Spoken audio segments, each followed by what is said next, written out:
Assalamu alaikum warahmatullahi wabarakatuh. Ashama akkam jirtu hordoftoota channelii YouTube Abdul App. Video ajaa'iba takka isinii qabadhee dhufeen jira. Video kana irratti YouTube irratti video maxxansine yoo saatii sanatti maxxansuu hin barbaanne akkamitti private goone unleashed goona akkasuma akka live'itiin gara YouTube irraa yeroo video maxxansinu akkamitti akkas gochuu dandeenya ka jedhu bal'inaan waliin ilaalla. Video tokko waliin maxxansine gara YouTube irraati YouTube app irraa yeroo maxxansinu video haga barbaanne achira keenya dhiisuu ni dandeenya. Akka live'itiinis maxxansuu saatiitti horachuu saatii kanaan booda video maxxansina garuu saatii ta'een booda akka videoon sun gara live'ii ba'u yookaan immoo akka inni YouTube irratti mul'atu.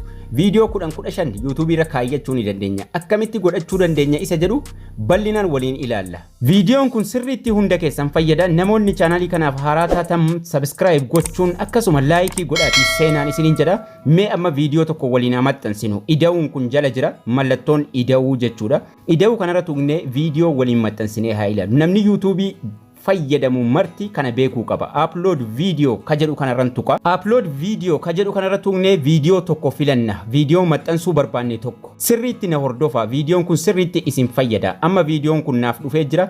Sanaan booda nextiin gubbaa isaarra jira. Nextii tuqachuudhaan gara fuulduraa deemnaa jechuudha. Video kana keessatti waan baay'ee waliin ilaalla. Nextii tuqannee erga gara fuulduraa deemnee title if description tu nu eegaa jira. Title irra tuqachuudhaan mata duree video keenya irratti barreeffanna. Videoon keenya dhimma maalii akka tahee jechuudha.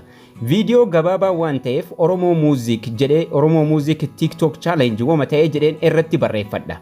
Mata duree videochaa yookaan dhimma video sana irratti barreessuun dirqama jechuudha. Keessattuu YouTuberoota haaraa sirriitti fayyada. Gara maxxansuu kanarratti gara fuulduraa immoo namoonni baay'een dogoggora asirratti uuman sana sirreeffatu jechuudha. Oromoo Music TikTok challenge bara 2022 new Oromoo Music jedhee immoo xiqqoo achi siqee haa barreessu. Sana erga barreessinee booda kan itti aanu description irratti kanuma copy godhannee description irratti gad dabarfachuu ni dandeenya. Kanuma guutuu isaa copy godhadha. Sanaan booda gara descriptionii geessa. Add description ka jedhu kun jala isaa jira. Description irratti isa dabaluu ni danda'a. Sanaan booda duubatti deebina. Duubatti deebinee amma asitti inni tokkoffaan jechuudha. Erga kana barreeffannee kaane. Visibility public ka jedhu kuni ammuma maxxanfama videochi. Nuti garuu kan nu maxxansaarruuf amma maxxansinee YouTube irra kaawwannee booda akka inni mul'atuuf. Kanaafuu visibility ka jedhu kanarran tuqadhee gara fuula duraa deema. Gara fuula duraa yeroo deemnu haala kanaan nuuf fida. Public, unleashed, private nuun jedhee nuuf baasa. Kanaafuu unleashed irra kaawwachuu barbaanne taanaan unleashed itti gad dabarfannaa jechuudha. Why is chudili dhuma irratti waliin ilaalla gara boodaa irratti yeroo achi geenye maxxansinee kaanee jechuudha. Unleashed irra kaawwanna. Unleashed kun maxxanfannee YouTube keenya irra kaawwanneera saatii barbaannetti akka inni YouTube irratti ifa ba'u yookaan immoo published ta'u gochuudha. Privatein nu malee namni biraa arguu hin danda'u. Kanaafuu maal goona nuti unleashed isa jedhurra kaayyanna. Booda maxxansuu fedha amma maxxansuu fedhu waa hunda sirreeffadhee ka'e duubatti deebina. Unleashed irra kaayyanne duubatti deebinee jirra. Wanni hundinuu amma sirraahee jira. Kan itti aanu amma asirraa fixanneerra fuula kanarraa. Kanaafuu nextii tuqannee gara fuula duraa deemnaa jechuudha gara fuula itti aanu. Asirratti namoonni chaanaalii haaraa yookaan immoo reef YouTube banattan noorra kan isin kaa'uu qabdan. Chaanaal videoon kun ka daa'immaniiti miti. No, is not made for kids. Sanaan ala koomentii cufama. Achi upload video ka jedhu kana tuqanna erga noorra kaawwannee jechuudha. Amma videoon maxxanfamaa jira jechuudha. Fixannee jirra waa hundayyuu guuttannee fixannee jirra. Videochi maxxanfamaa jira. Nuuf lakkaa'ee xumura garuu yeroo xumure maal ta'a? Unleashed ta'a malee gara YouTube hin bahu. Ganaa waan nuti sirreeffannu baay'eetu jira. Suuraa irraan kaayyannee akkasuma beeksisa adda addaa irratti hidhachuu. Kanaafuu chaanaalii keenyarra yeroo deemnee ilaallu amma yuur chaanaalii irra videochi achi hin jiraatu. Maaliif hin jiraanne waan nuti unleashed gooneef. Kanaafuu gidduu tuqnee amma gara YouTube Studio deemna.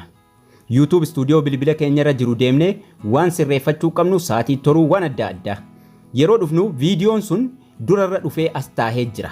Kanaafuu inni jalqaba videocharra tuqnee mallattoo qalamaa tuquudhaan suuraa miidhagaa ta'e ka qopheeffanne irra kaayyanna. Ammallee mallattoo qalamaa lammaffaa kana tuqeen suuraa irra kaa'a. An chaanaalicha waan hin verify hin gooneef suuraadhuma inni video keessaa naa kenne keessaan tokko irra kaayyadha sadan kana keessa. Garuu namoonni chaanaalii keessan verify gootan as tuquudhaan bilbila keessanirraa fiddanii irra keessu. An kanuma itti jijjiireen daniin gubbaa jira dan ka jedhu tuqadha. Sanaan booda seeviin kun gubbaa jira seeviin godha. Yoon barbaade waa hundaa xumuruun hin danda'a garuu suuraadhuma qofaan seeva godhu. Suuraa qofaan seef goonee amma suuraa irratti galchine suuraa miidhagee dura taa'ee mul'atu itti galfannee jirra. Irra haa tuqnu ammallee viidiyoocharra. Irra tuqnee YouTube stuudiyoodhuma keessaa yeroo irra seennu asitti visibility nuun jedhee unleashed jedha. Nutu godhate gaa waasi sirreeffadhee ka'een YouTube irratti ol darba jennee dhiifnee jechuudha visibility kana jalatti.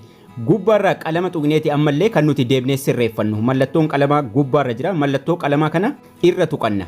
Yeroo irra tuqannu jala isaatti bakka descriptionii jalatti waa barreeffanne san jala visibility unleashed nuun jedha. Achirra tuqanna. Published gochuu yoo barbaanne jechuudha. Published kana aynata lamaan gochuu dandeenya. Public ka jedhurra keenye sa'aatii itti guuttachuu dandeenya. Sa'aatii daawwattoonni keenya jiran jechuudha. Studio ka jedhu kanarra tuqeen sa'aatii itti guuttadha. Tokkoffaa yeroo maxxanfamu akka laayivii goonee ol darbuudhaaf, lammaffaa sa'aatii isaa sa'aatii namni itti nuuf ilaalu sa'aatiin kun gubbaarra jira. Sa'aatii kanarra tuqannee sa'aatii isaa sirreeffanna. Eeda seetaas piriimeemii sanduuqa raayitii goonee booda guyyaa filanna. Guyyaan nu maxxanfamu jalqaba.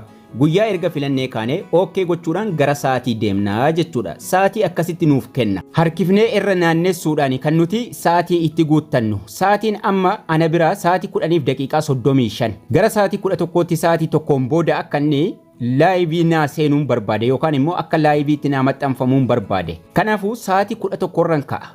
Sa'aatii 11 amma 10 irra jira.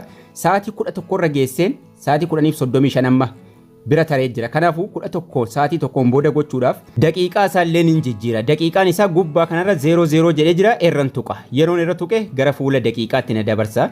Isallee irra naannesseen kan hin barbaade irra geessa. Daqiiqaa kanarran tuqa. Sanaan booda daqiiqaa isaa naannesseen geessee bakka hin barbaade irra ka'a. Sa'aatii kaawwadheen jira. Kanaafuu walakkaa wajjin geesseen irra ka'a. Naannesseen harkisee geessee daqiiqaa 30 irra ka'a. Amma sa'aatiin 10:36 sa'aatii 11 walakkaatti akka inni dhufee naa deemu jechuudha. 11 walakkaa irra kaa'e sa'aatii tokkoon booda wayii jechuudha. AM fi PM si jettu dogoggoruu hin qabnu. PM waan ta'eef PM irra geessee kaa'a. PM irra kaa'een OK godhadha. OK godhannee amma fuula kana fixannee jirra. Guuttannee jechuudha. Stuudiyoo guuttannee jirra. Duubatti deebi'ee seevii godha. Seevii goonee walii YouTube irra deemnee haa ilaallu. Sa'aatii meeqaan booda akka inni gara laayivii dhufuu jechuudha. YouTube irra premium nuun jedhaasi. YouTube irra waliin deemnee haa ilaallu. Amma your channel irra yeroon seenu viidiyoon duraan asiin jirre amma dhufee jira. Premium jedha. Premiumiin sa'aatii itti guuttannee jirra jechuudha. Daqiiqaa meeqaan booda akka dhufus nutti hima. Yeroo irra tuqnu maal nuun jedha? Premium in 52 minutes. Daqiiqaa 52 booda viidiyoon kun ofiin taphachuu eegala. Daqiiqaa 52 booda guuttanne. Yoo barbaanne guyyaa tokkoon booda akka inni maxxanfamu waan barbaanne guuttachuu dandeenya. Amma viidiyoon kun kan inni YouTube irra namatti taphachuu eegalu daqiiqaa 52 booda chaatii irras tuqnee chaatiidhaan booda gara laayiviitiin namaan dubbachuudha jechuudha. Baga nagaan dhuftan whatever nama yeroo san dhufee daawwataa jiruun jechuudha. Nama dhufee akka laayiviitti daawwataa jiruun viidiyoon kun haga dhumutti akka laayiviitti taphataa jechuudha. Maaliif piriimiyamii guuttanne garuu piriimiyamii hin barbaannu erga suuraa irra kaayyannee waa hunda qajeelfannee kaane akka maxxanfamuu barbaanna yoo jenne YouTube stuudiyoo bilbila irra seenne irra tuqanna. Viidiyoo irra tuqannee mallattoon qalamaa kun gubbaa jira. Mallattoo qalamaa kanarra tuquudhaan sanaan booda visibility ka jedhu ka sa'aatii guuttanne bakka sa'aatii guuttanne sanarra tuquudhaan irraa kaafnee publish now ka jedhu gadi tuquudhaan gubbaa irra public ka jedhu kanarran tuqee OK godhadha. Amma viidiyoochi public ta'eera. Xiyya gubbaatiin duubatti deebi'uu dandeenya. Amma duubatti deebinee save godhanna. Public dhumarra qofa keenya irra visibility'n jechuudha. Visibility'n public irra taa'eera. Amma irraa kaafnee irra sa'aatii guuttanne sila. Save ka jedhu kun jira. Save tuqeen gara YouTube deema. Amma viidiyoochi maxxanfamee jira. Visibility'n public jedha. Viidiyoocha YouTube irra deemnee yeroo taphachiifnu ammuma taphataa jechuudha. Duraan sa'aatii guuttanne yoo barbaannes irraa kaasuu dandeenya sa'aatii barbaannetti. Unleashed goonee maxxansuun faayidaa guddaa nuuf qaba. Tokko akka laayivii goonee maxxansuuf sa'aatiitti guuttachuudhaaf yeroo barbaannetti maxxansuudhaaf akkasuma publishidhuma gochuudhaaf waan irratti dogoggorre sirreeffannee publish goona jechuudha. Dura yeroo YouTube irra keenyu unleashed goonee keenye fayyadamne baay'ee bareedaadhaan isiniin jira. Akkaataa viidiyoo itti maxxansan duraan ka Chrome barsiiseen jira. Osoo gara sanaan maxxansitanii baay'ee bareedaadha. Garuu YouTuberoonni haaraan haala kanaan maxxansuu dandeessu. Viidiyoo keessan laayivii gootanii akkanaan maxxansuun baay'ee bareedaadhaan isiniin jira. Barnoonni keenya har'aas kana fakkaata.